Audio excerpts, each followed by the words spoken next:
გორის რაიონის სოფელ საქაშეთში ნაციონალური მოძრაობის წევრები არჩილ ტარუაშვილის მხარდასაჭერად შეიკრიბნენ. სოფელ საქაშეთში ერთიანი ნაციონალური მოძრაობის ლიდერები ნუგზარ ციკლაური და გიგა ბოკერია ჩავიდნენ. ისინი გუშინ მომხდარ ფაქტს აპროტესტებდნენ. კერძოდ არჩილ ტარუაშვილის საცხოვრებელ სახლში პოლიციამ ჩხრეკა ჩაატარა.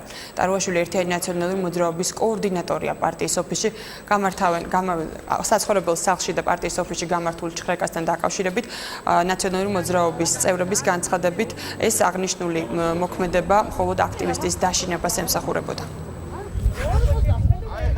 სახელმწიფო მხოლოდ იმისათვის პოულობს დროს, რომ მოვიდეს და ის ადამიანები, ვინც თავის ქვეყნის პატრიოტები არიან, ვინც იღებენ მონაწილეობას გაზპრომის წინააღმდეგ აქციებში, აი ისინი დაატეროროს და იმათ შეუვარდეს სახლში. მოვიდნენ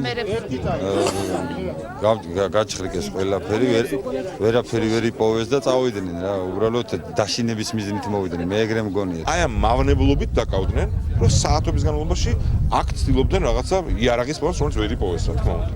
ამას უნდა დაუსვათ ყველამ წერტილი და ამ რაღაცა ფხაკუნით, ბოდიში ამ რაღაცას რო ხმარობს ლენქს. არაფერი არ გამოუვათ, ძალოფრებას ვერ შეინარჩუნებს.